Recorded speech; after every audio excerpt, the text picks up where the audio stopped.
Бүгінгі сабағымыз 21-ші сабақ. Ад-дарсул хади вал 20, 21-ші сабақ. Ал-усрату тусалли ал-мағриба. Семья мағриб намазын оқиды. Яғни бізде мағриб намазын оқиды семьясы. Келесі оқимыз. Бәкрун юқиму ас-салата. Яғни бәкір юқиму, яғни иқамат айтып жатыр, намаз бастайын деп жатыр. Юқиму ас-салата. Аллаху акбар, Аллаху акбар. Ашхаду ан ла илаха илlallah, ашхаду анна Мухаммадан расулуллах, хайя алас салати, хайя алал фалах. Осы мына қаматтың сөзі, қамат айтында дейді, сол кезде мына иқамат осы сөздер жаттаймыз.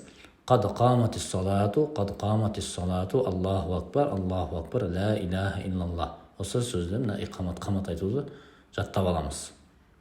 Қамат айтты, иттежаха Ал-валиду илал қиблати. Иттежаха деген сөзіміз. Иттежаха, иттежиху, иттежих, иттежихи әйеладан.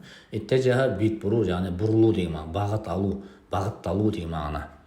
Иттежаха ал-валиду илал қиблати, яғни әкесі не істеді? Қиблаға қарай бағытталды. Уақафат ал-усрату варааху. Яғни уақафат тұрды.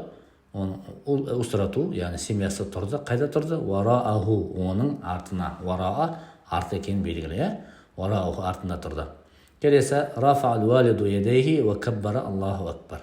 Рафа көтерді, ал-валиду әкесі, едейхи ол екі қолын көтерді де, ва каббара, яғни тәкбир айтты, Аллаху акбар деп айтты. Ва каббарат ал-усрату халфаху, яғни каббарат деп сукун тәмен кетті, бірақ кәсірмен өткені, алиф-ламда сукун тұр ғой, каббарат дел усрату деп кіріп кетеді.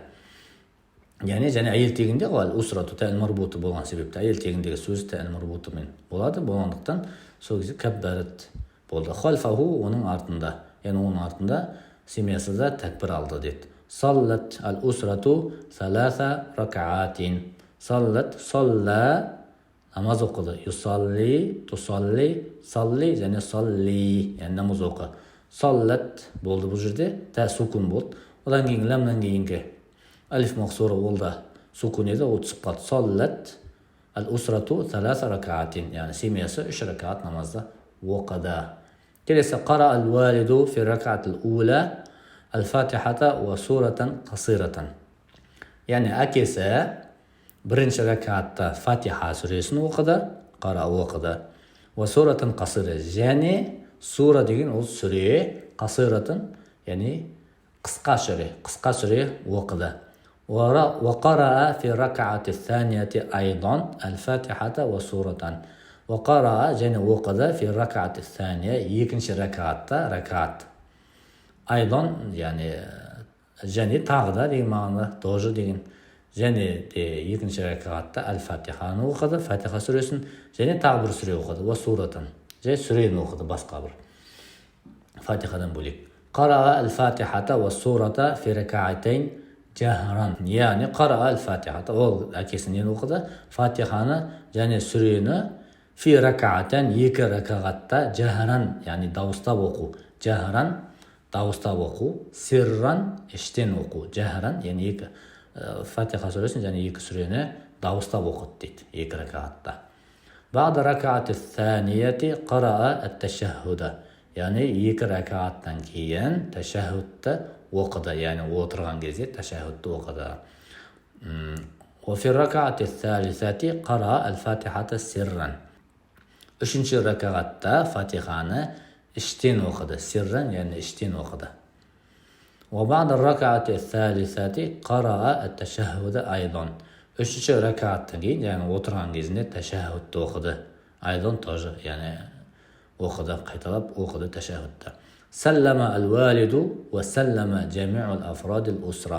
Сәлләмә сәлем берді әкесі, ва сәлләмә жәми'у афрад, яғни сәлләмә сәлем берді, жәми'у деген барлық, афрад деген мүшелері, яғни усра, яғни семьяның барлық мүшелері де сәлем берді дейді.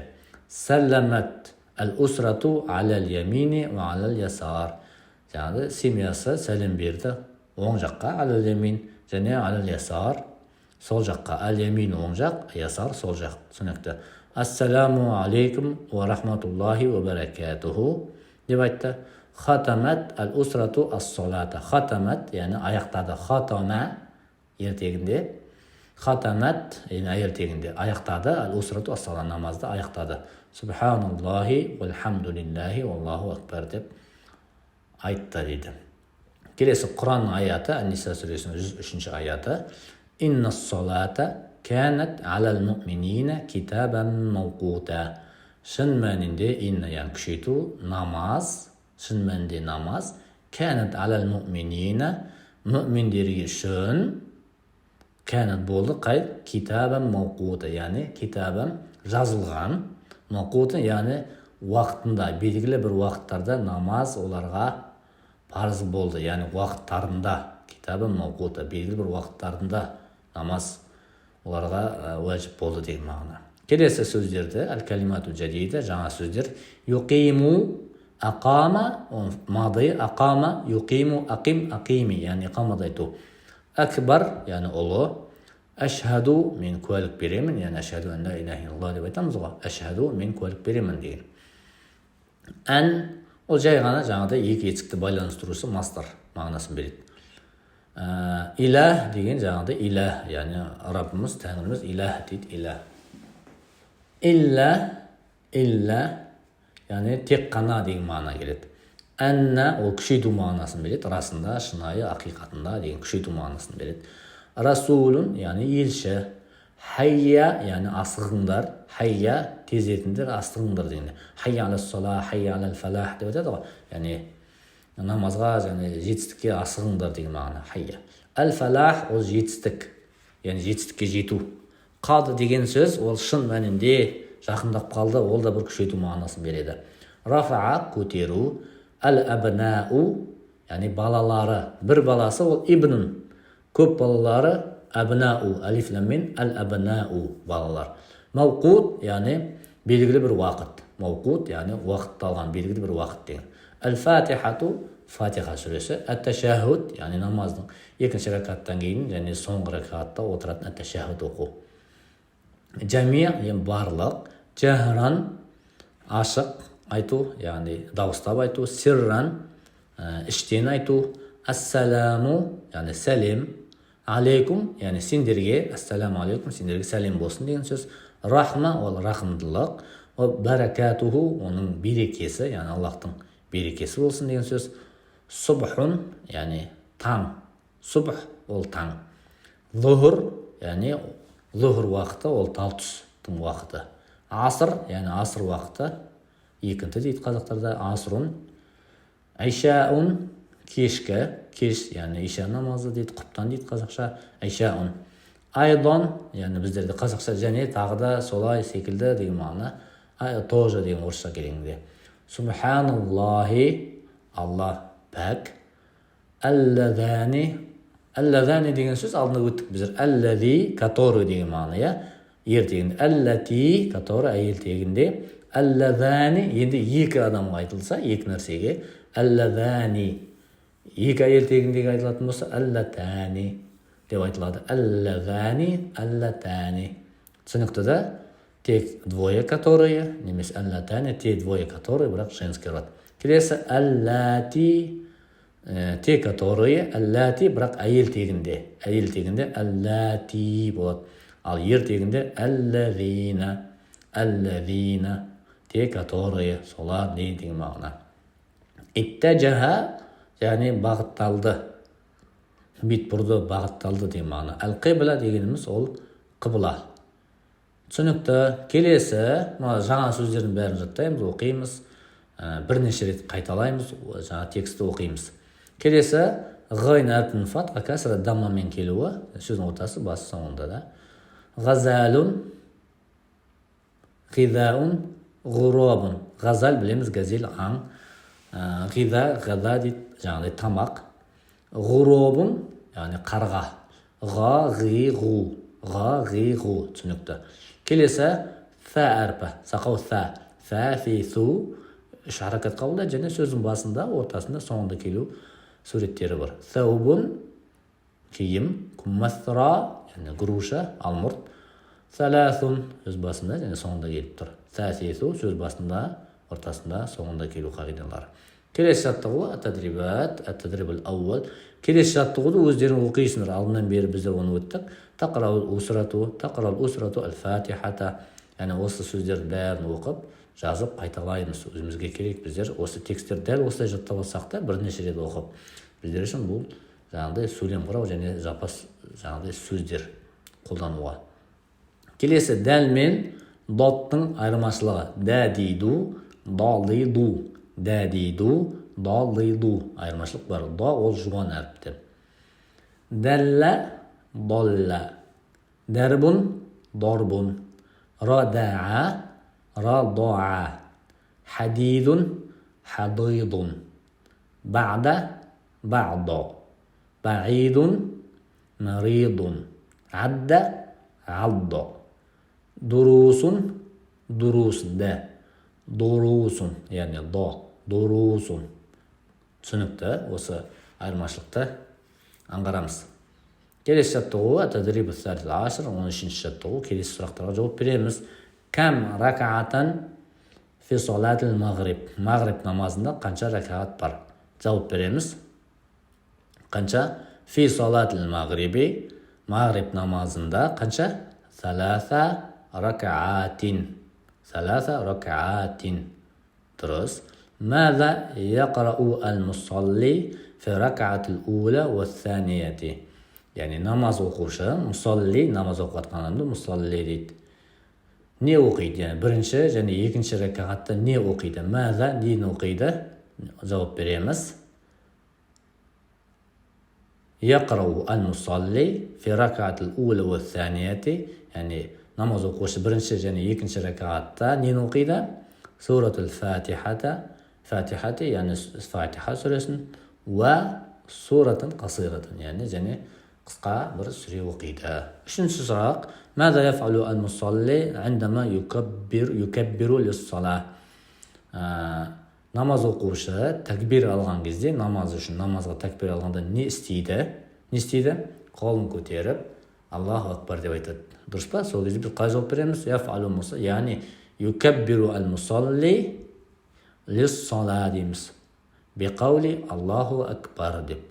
Келесі сұрақтарға 4-ші, 5-ші, 6-ші сұраққа өзіңіз жауап бересіздер. Жалпы негізінде біздер арабтан біз береміз, түсіндіреміз, бірақ көпшілік өздеріңе байланысты. Яғни бұны біз қайталау, жазу, оқу, бірнеше рет, 10 шақты рет оқысаңыздар да артық болмайды. Яғни жаттап оқысаңыздар, әлбетте пайда аласыздар. Кәуин жумадан келесі жаттығу, тадрибур раби, 4-ші жаттығу. Келесі сөздер берілген, солармен сөйлем құраймыз. Мысалы, әл-мағрибу, бәкрун, салата, юқиму келіп тұр. Қалай сөйле құрамыз осы сөздерден?